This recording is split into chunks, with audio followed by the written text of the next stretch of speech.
Good afternoon and welcome to the Midday News. Here's what we have in the bulletin.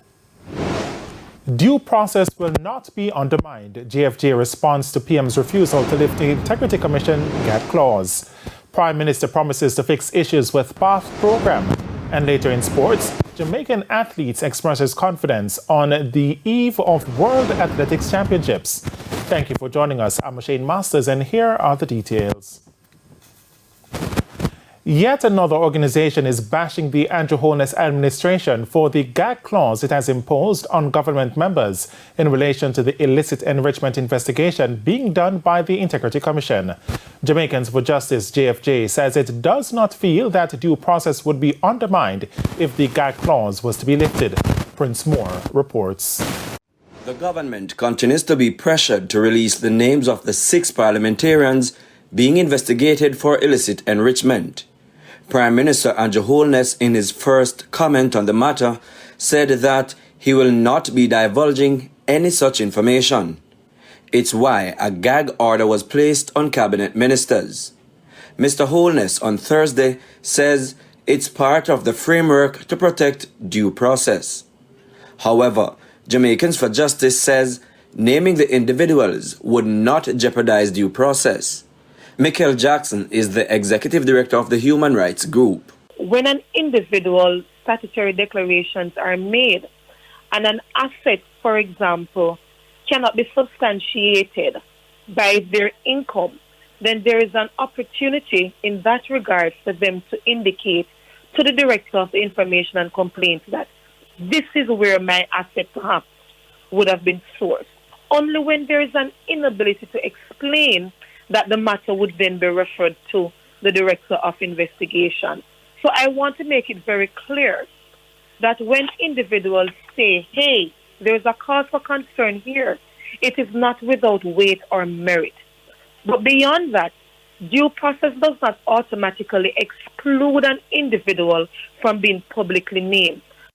Ms. Jackson says her group does not necessarily want the individuals to be named publicly, but they must recuse themselves if they are members of the Oversight Committee or the Joint Select Committee studying the Integrity Commission Act. There is a clear conflict of interest that legislators who are possible subjects of an investigation would be the ones who are reviewing the Integrity Commission Act. I take it a step further. Would you not be alarmed that some of the very public officials that you have been hearing making very alarming attacks against the Integrity Commission would so be the subjects of those investigations? She says if that's the case, the entire parliamentary process would be in disrepute. If you're attacking what ought to be a commission of parliament, how can I trust you to make laws that will really stimulate the issue of corruption in this country?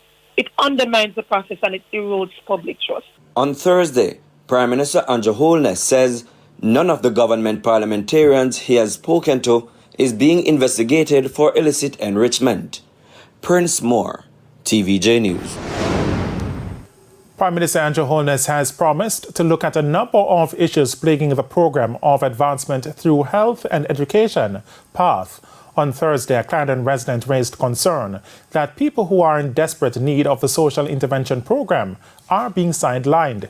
The resident said family members of people who have died are still collecting PATH benefits.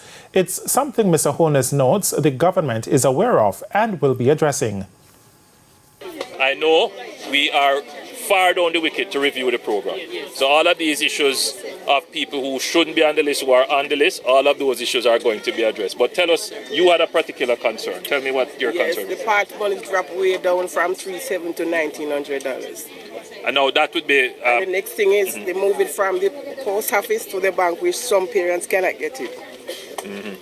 So there were 2 issues. One, you're saying that the benefit that you used to get has been reduced. Yeah. Now that would be a little bit strange because we have given more allocations to the PATH program. So it means that the per person benefit should have improved. So there might be something specific to your condition. Now, he was speaking with residents during a tour of sections of the parish on Thursday. After years of protesting, residents in Bushy Park, St. Thomas can now breathe a sigh of relief as the Ramble Bridge in the area is being repaired. The structure has reportedly been in a deplorable condition for a long time, posing a safety risk to motorists and pedestrians. The National Works Agency is now responding to the residents' cries. Long overdue. Bridge now in devastating condition. I mean, I pop off my wheel long night 2 days ago. Believe you me, stuck in it to the bus at one point. It is into a deplorable condition, and we'd like for it to get fixed because, especially at night when the children are walking, anybody, not for children alone, there's no safety there. There's some holes and you can drop into it. A team from the National Works Agency, NWA, was in Bushy Park recently to begin renovations of the Ramble Bridge. Councillor caretaker for the Landui Division, Andre Patience, said the team is seeking to complete works in time for the start of the new school year. We are approaching the beginning of a new school term, and students, we have to ensure that our students are safe to walk across the bridge. Also our pedestrians, motorists, other persons that are using the bridge. One resident who told our news team that she has protested several times for the bridge to be fixed says she is happy the structure is finally getting the attention it desperately needed. I'm so happy that the bridge is going to be fixed, and thanks be to all who partaking for the bridge to fix. The NWA has advised that the bridge is closed for repairs. The residents are now calling for an alternate route to be provided for motorists while the bridge is under construction. Come to the alternative route. Because when the bridge will black now and we live over here, so now how we going to manage? So would I like the alternative route, do something about it, and that's when the bridge can get fixed proper. Javon Keys, TVJ News. Member of Parliament for Southern St. Catherine Fitzjackson says that the police division is significantly underfunded. While mum on the specific areas of concern, Mr. Jackson revealed that there have been increased reports of gang violence in the space, but not enough resources given to officers to help combat it. He pointed to the recent flare-up in Gregory Park as a prime example. I must commend the police for their efforts. But I also say they are substantially under-resourced. I'm hoping that the government will find a way to make the required resources available to allow the police to do a better job or do better than they're doing now because of the shortages that they experience. Of concern, too, is the community police relationship in some of the tougher crime-plagued areas. Mr. Jackson believes the strained relationship makes it even more difficult for police to solve crimes, as citizens are still not comfortable speaking with lawmen. However, he says the formation of neighborhood watch groups may help to address it.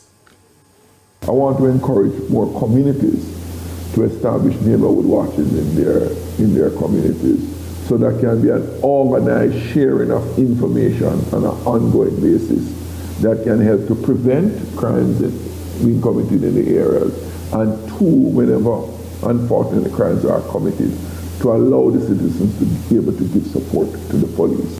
And if we don't cooperate today, when crime is being committed against others, we don't have the moral authority to expect others to cooperate when we are the victim.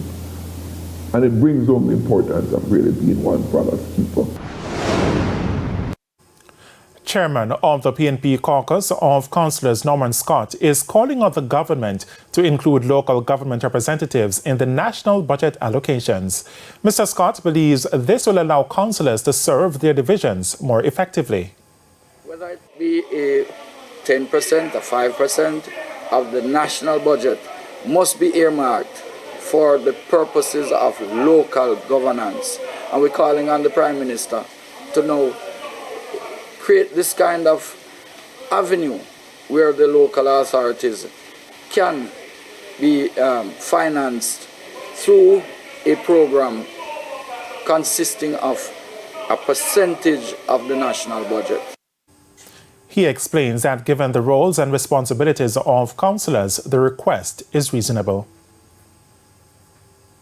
we are being called upon by the citizens to maintain their road repairs, cleaning their drains, and doing all of these services.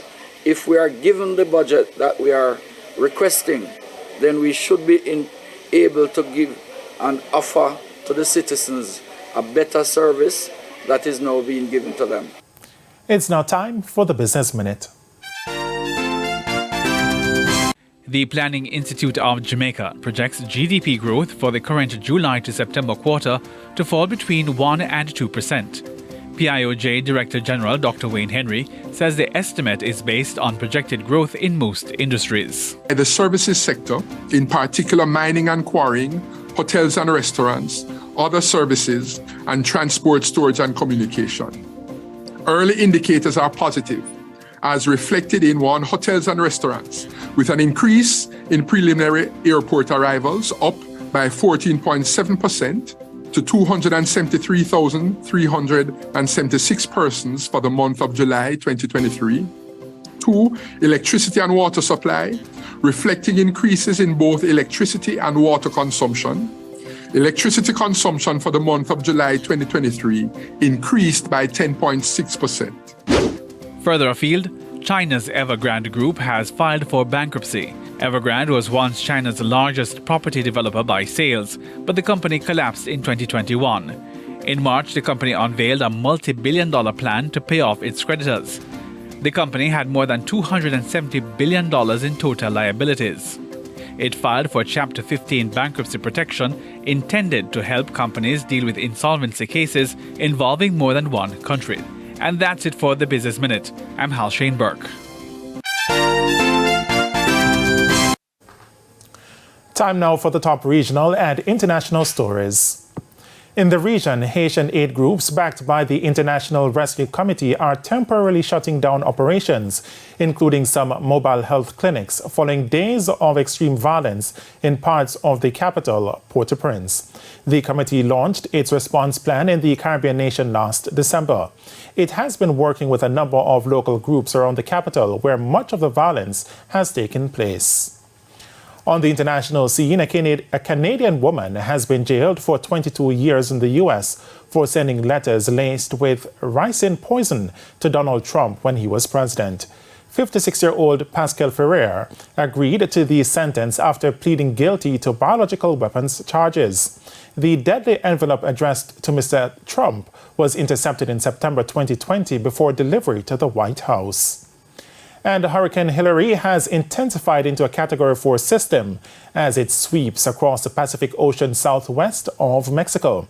The system is accompanied by winds of 140 miles per hour.